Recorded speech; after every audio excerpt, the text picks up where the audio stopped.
자, 지난 시간에 우리가 드브로이의 물질파에 대해서 알아봤습니다. 1925년도에 프랑스의 루이 드브로이는 아인슈타인의 빛의 양면성에서 힌트를 얻어서 움직이는 모든 물질이 실제적으로 물질성과 입자성과 파동성을 갖고 있지 않느냐라는 생각을 해서 이걸 박사학위 논문으로 제출을 해서 그 톰슨이라든지 그 데이비슨과 같은 그 실험 물리학자들이 이걸 증명해서 함께 노벨 물리학상을 받았다는 이야기를 했었습니다. 자, 그러면은 이 드브로이가 주장했던 물질파, 우리가 메터 웨이브라고 하기도 하고 그 드브로이 웨이브라고 부르기도 합니다. 이 드브로이 물질파의 실체가 과연 도대체 무엇이냐에 대해서 사람들이 관심을 가졌습니다. 자, 그 중에서도 여기 그 슈레딩거라는 사람이 나옵니다. 슈레딩거. 이 오스트리아의 그 수리 물리학자입니다. 이 슈레딩거라는 물리학자가 이 물질파의 실체에 도전을 했습니다. 자, 어떤 생각을 했냐면은 바로 이런 생각을 하고 그 슈레딩거 방정식을 만들었습니다. 이 슈레딩거의 파동 방정식이 얼마나 위대한 것이냐 하면은 그 양자역학을 한마디로 하면은 어떻게 표현할 수 있느냐 하는 거예요.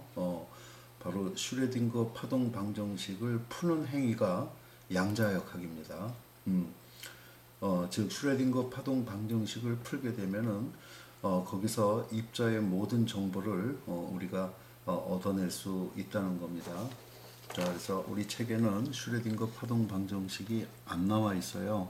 그래서 그 파동 방정식 잠깐 뒷부분에 나와 있는데 잠깐 보도록 하겠습니다.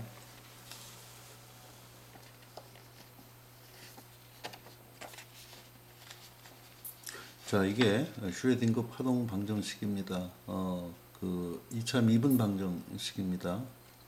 그래서 여기서 하바라는 것은 2파이 분지 하를 우리가 하바라고 씁니다. 이 파동 방정식은 1차원 상에서의 파동 방정식 형태가 되겠습니다. m이라는 것은 그 어떤 전자의 질량이라고 생각하시면 되겠어요. 그리고 psi라는 것이 바로 파동 함수입니다. 웨이브 펑션. 그 다음에 Vx라는 게 포텐셜 오퍼레이터, 포텐셜 에너지 오퍼레이터가 되고, H라는 게 해밀토니안이라고 해서 어떤 물질의 토탈 에너지를 얻어낼 수 있는 연산자가 되겠습니다. 이게 바로 1차원 그 시간에 의존하는 1차원 슈레딩거 파동 방정식이 되겠습니다. 자, 이 사람이 그 슈레딩거가 파동 방정식을 만들게 된 게 어떤 해석을 했냐면은 그 물질의 파동성을 이제 그 드브로이가 제안했기 때문에 물질이라는 것이 입자성만 갖지 않고 파동성을 가졌다는 그런 생각으로 이런 그 생각을 한 겁니다. 파동이라는 것은 시간과 공간적으로다가 변화합니다. 예를 들어서 우리가 입으로 야라고 소리를 지르게 되면은 우리 입에서 나온 그 음파는 거리가 멀어지고 시간이 바뀌면서 우리 그 음파의 어떤 진폭 같은 그러한 물리적 양은 변화될 겁니다. 그래서 이렇게 시간 공간적으로 변화하는 양을 파동 함수라고 이 사람은 그 생각을 한 겁니다. 그래서 일반적인 탄성파와 마찬가지로 탄성파라는 것은 그 어떤 파동이 A에서 B까지 이동을 할 때 매질을 필요로 하는 그러한 파동을 우리가 탄성파라고 부릅니다.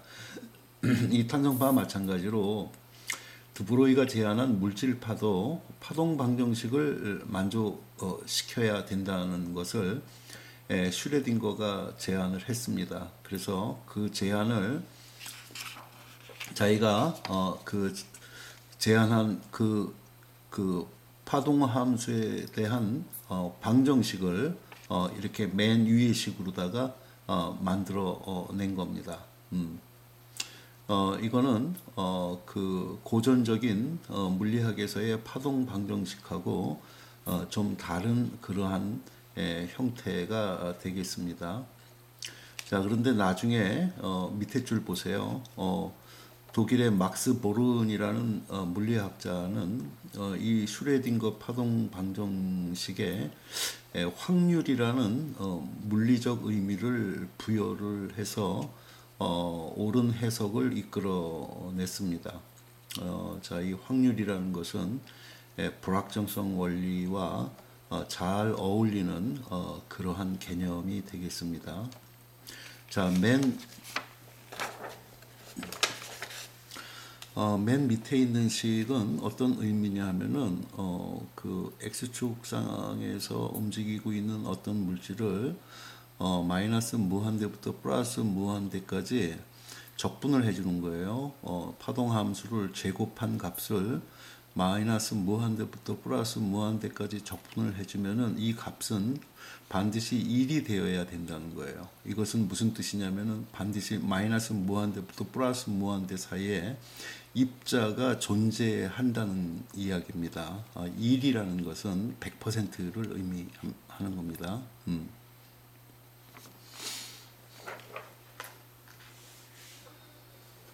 그래서 이게 아주 그 굉장히 큰 논란거리가 된 그러한 그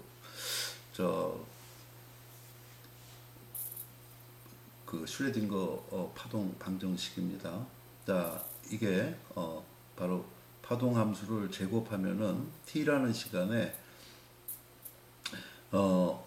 위치 R에서 입자를 발견할 확률 분포 함수가 된다는 거예요. 바로 이렇게 확률로 얘기한다는 것은 불확정성 원리에 아주 잘 들어맞는 그러한 그 막스 보른이라는 물리학자가 이런 그 해석을 내린 겁니다. 지금 이건 아주 옳은 해석으로 여겨지고 있습니다. 이 말은 무슨 뜻이냐? 파동함수 자체에는 어떠한 의미도 들어있다는 뜻이 아닙니다. 이거를 제곱을 했을 때 어떤 물리적 의미가 튀어나온다는 의미입니다.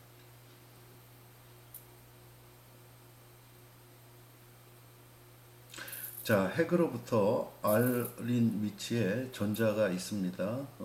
그 전자가 T라는 시간에 있으면 있고 없으면 없어야 되는 겁니다. 이게 고전 물리학입니다. 이 슈레딩거는 이 그 막스 보른이 내린 이 해석에 대해서 굉장히 불만이 많았습니다. 핵으로부터 R만큼 떨어진 위치에서 T라는 시간에 전자가 있으면은 1이고 없으면은 제로지, 이거를 확률 분포 함수로 표현하는 게 옳은 짓이냐. 그래서 양자 간에 많은 그 다툼이 논쟁이 있었는데 이 막스 보른의 해석이 옳았습니다. 바로 확률로 이야기해야 된다는 거죠. 그 비하인드 스토리가 있습니다. 결국 이 슈레딩거는 이 방정식을 만들어 놓고 이 의미 부여를 한 막스 보른과의 논쟁에서 나중에는 너무 실망을 해서 물리학을 그만두었습니다. 그 물리학을 그만두고 생명이란 무엇인가라는 그런 책을 쓰게 됩니다. 그 책 속에서 그 DNA의 구조를 그 영국의 대학원생들이 발견을 하게 됩니다.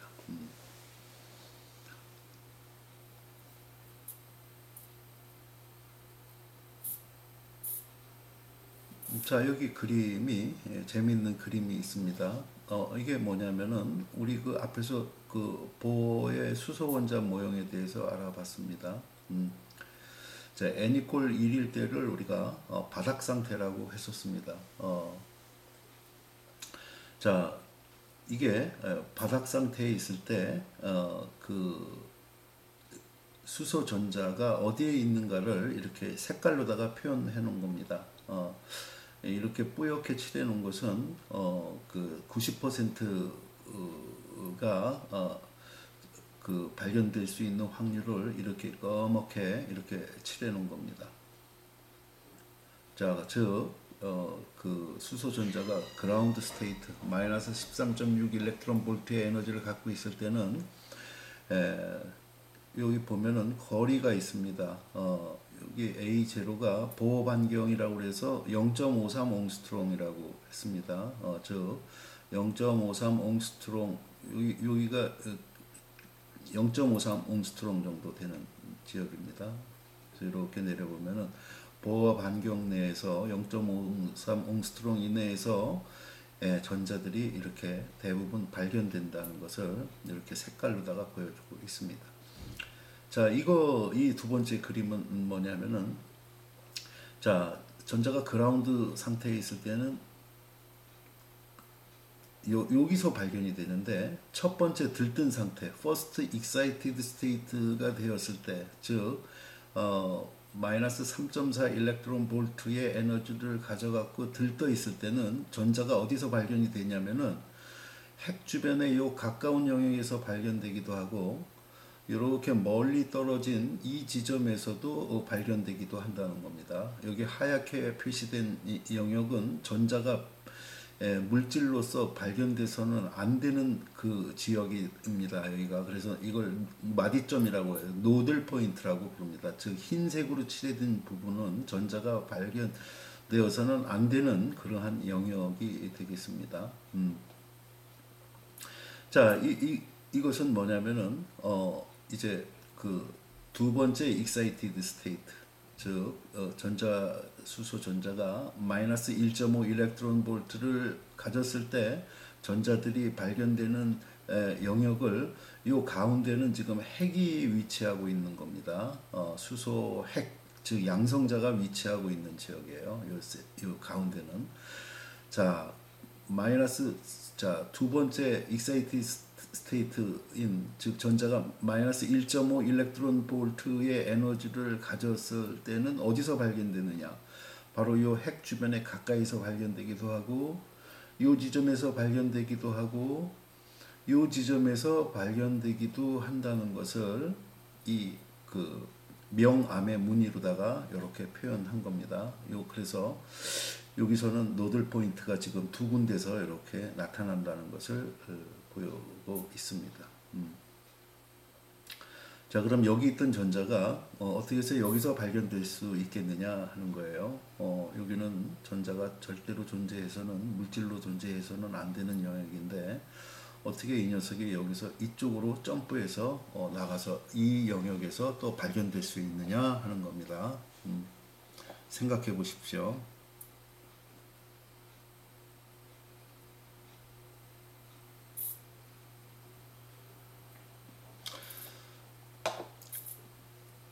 자, 여기는 물리량의 양자화에 대해서 설명이 되어 있습니다. 여기 위에 있는 그림은 고전적인 파동이 되겠습니다.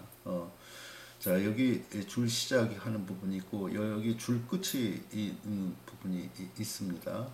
그래서 고정된 길이 L인 줄에서 가능한 이 안에서 존재할 수 있는 이 줄 파동이 어떻게 생기겠느냐 하는 거예요. 가능한 파장 람다 값은 어떻게 주어지느냐. 이게 줄에다가 우리가 에너지를 가해갖고 진동을 시키는 그러한 모습을 보여주고 있습니다. 자, 여기 어떠한 파동들이 생길 수 있을까요? 바로 이러한 파장을 만족시키는 파장들만 존재할 수 있다는 거예요. 자, 첫 번째, 이런 파동이 형성될 수가 있습니다. 자, 이런 파동을 연결하면은 이런 파동이 되겠죠. 그래서 바로 줄의 길이가 반파장에 해당되는, 그래서 n 이퀄 1이면은 파장 람다는 2L이 돼갖고 요렇게 되겠죠. 그래서 요런 파동이 여기 존재할 수가 있습니다. 그 다음에 두 번째로 존재할 수 있는 파동은 요런 파동도 여기 존재할 수 있다는 거예요. 즉 요렇게 하면은 이때 파장은 이 n 이퀄 2가 되니까 줄의 길이 L 값이 되겠습니다. 그리고 세 번째 또 존재할 수 있는 파장은 여기 n 이퀄 양의 정수니까 3을 집어넣으면 3분의 2L이 되겠죠. 그래서 여기까지가 한 파장, 또 이렇게 오니까 요거는 3분의 2L이라는 그러한 파장을 갖게 될 겁니다. 이와 마찬가지로 이 드브로이가 주장한 물질파의 파장도 이렇게 띄엄띄엄한 값을 갖고 있죠. 얘하고 얘 사이 값의 파장은 여기 존재할 수가 없다는 이야기죠. 그래서 이 물질 파동, 드브로이가 제안한 물질 파동의 파장도 띄엄띄엄한 값을 갖는다는 거예요. 바로 이 띄엄띄엄하다는 것을 영어로 퀀텀이라고 부릅니다. 퀀텀. 띄엄띄엄하다는 것은 불연속적이라는 뜻입니다.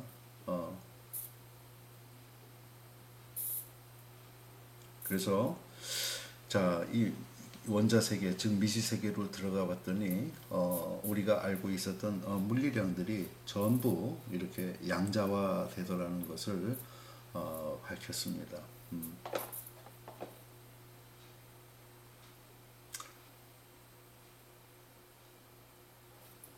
자, 여러분들은 아파트에 사실 때 1층 아니면 2층에 또는 3층에 삽니다. 그 중간값인 2.5층에 살고 있는 사람들은 없죠. 그래서 아파트 층수도 양자화가 되어 있는 겁니다.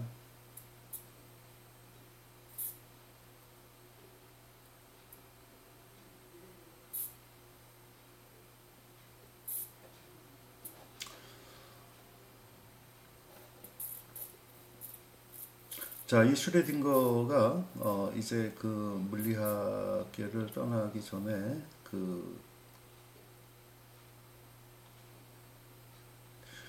미국에 있던 그 아인슈타인한테 그 편지를 썼답니다. 그래서 이런 그 확률이라는 개념으로 물리학을 해석하고 있는데 어떻게 생각하느냐. 그래서 그 아인슈타인이 지금 물리학자들은 그 진실되지 않은 그런 물리학을 하고 있다. 나는 내 슈레딩거 의견에 동참을 한다 해갖고 바로 이러한 그 불확정성 원리 또 막스 보론의 해석을 결코 받아들이지 않고 돌아가셨습니다.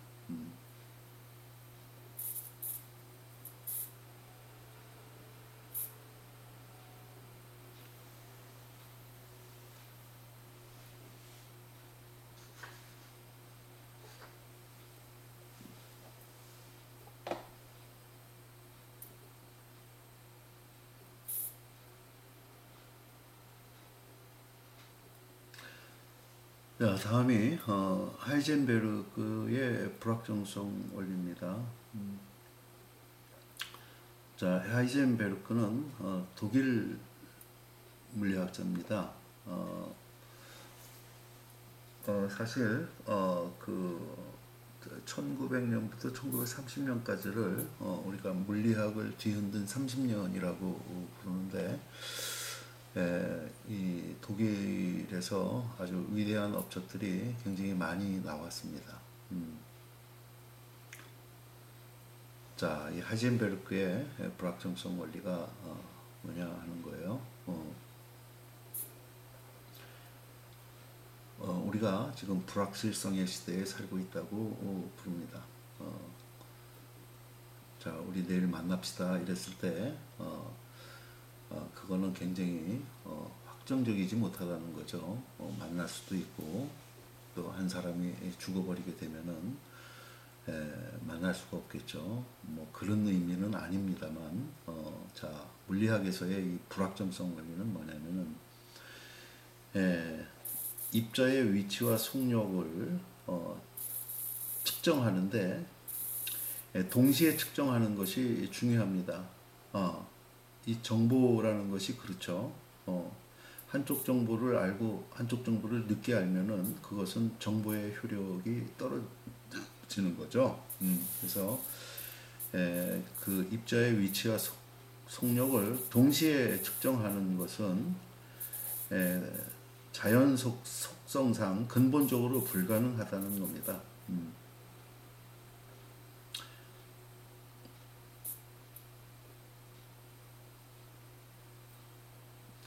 자, 여러분들이 결혼을 하는데 그 파트너가 될 사람의 건강과 그 다음에 재력을 동시에 알아내는 게 필요하다 했을 때 하나만 알고 하나를 모르게 되면은 그것은 상당한 불확정성 값을 갖게 된다는 거죠. 만약에 사람의 그 건강에 대한 불확정성을 낮추게 되면은 상대적으로 어떤 그 재력에 대한 불확정성은 커진다는 겁니다. 이 양자를 아무리 조절을 해도 이 입자의 위치와 속력의 불확정성 값을 곱한 값은 4파의 분지 하보다 커지게 된다는 거예요. 절대로 이걸 제로로 만들 수 없다는 이야기예요. 고전 물리학에서는 이게 제로가 됩니다. 근데 이 불확정성의 원리는 절대로 이것을 제로로 만들 수 없다. 즉, 두 가지 물리량을 동시에 정확히 측정을 한다는 것은 불가능하다는 것을 보여주고 있습니다.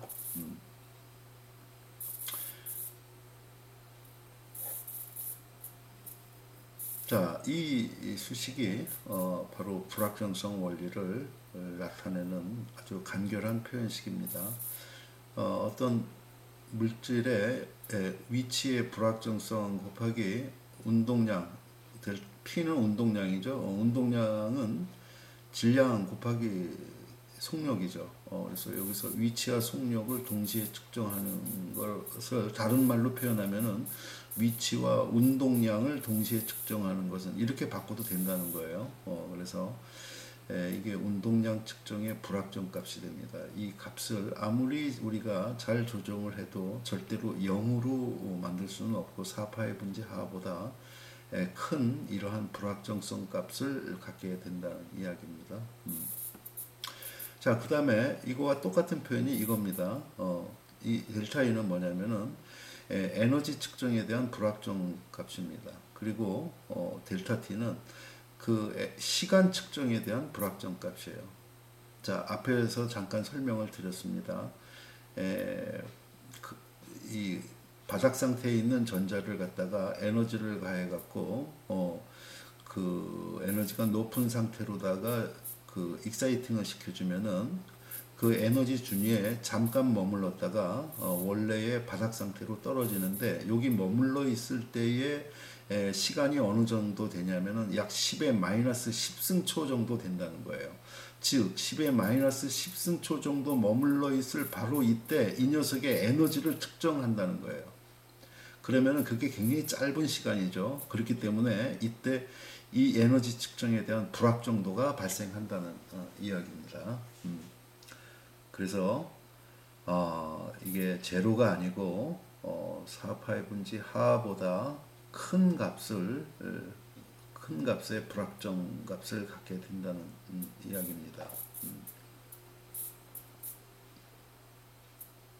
자, 여기서 중요한 것은 두 개의 정보를 동시에 측정하는 겁니다. 하나 측정하고 또 하나는 나중에 측정하는 것은 이것은 정보의 효력이 없어지는 겁니다. 동시에 측정하는 거예요.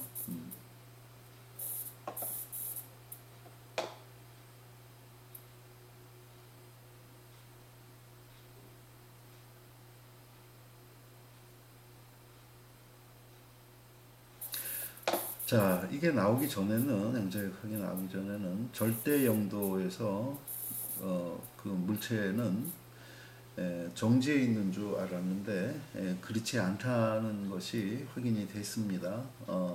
바로 이 운동을 영점 운동이라고 부르는데 절대 영도에서도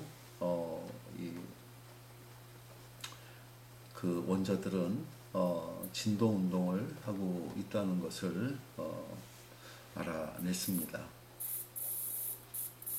자, 이거 간단한 예로다가 불확정성 원리 한번 알아보도록 하겠습니다.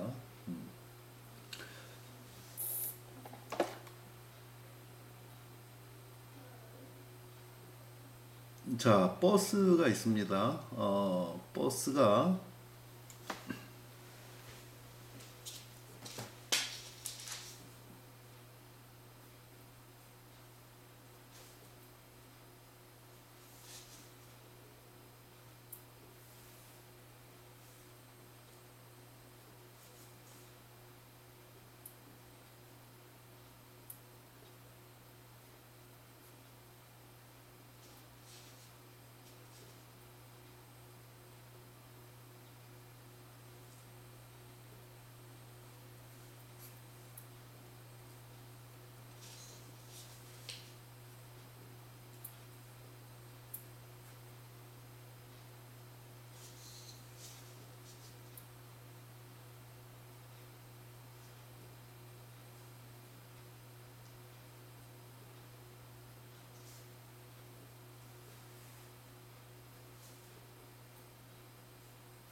자, 간단한 예를 한번 들어보도록 하겠습니다.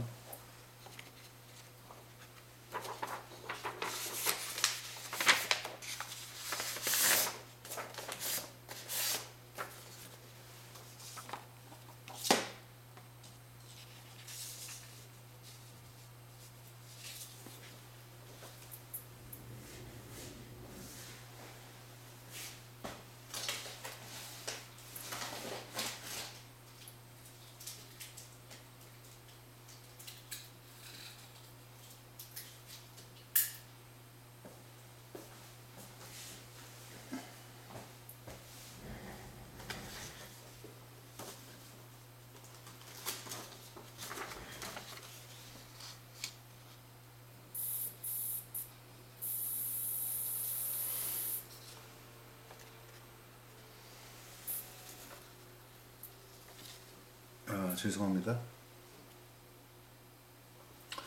자, 여기 위에 우리가 알고 있는 큰 버스가 있습니다.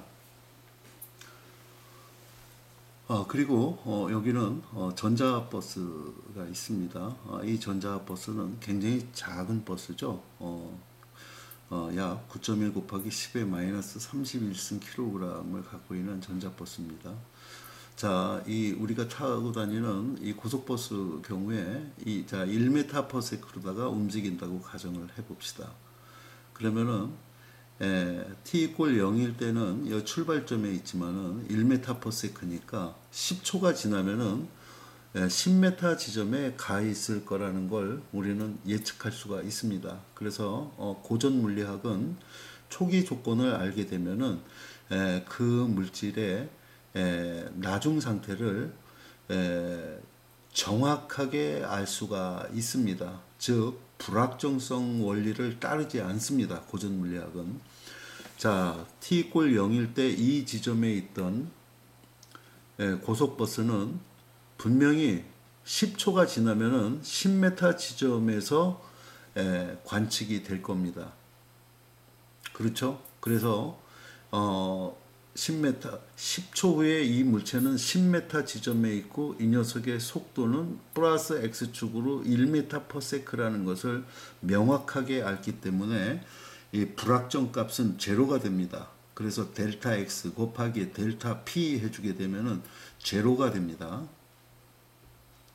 자, 반면에 전자버스에서는 절대로 그렇게 될 수 없다는 것을 이 불확정성 원리가 보여주는 겁니다.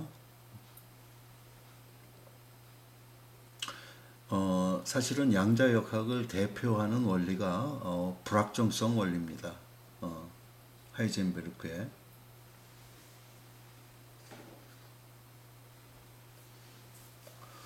자, 그런데 잠깐만 죄송합니다.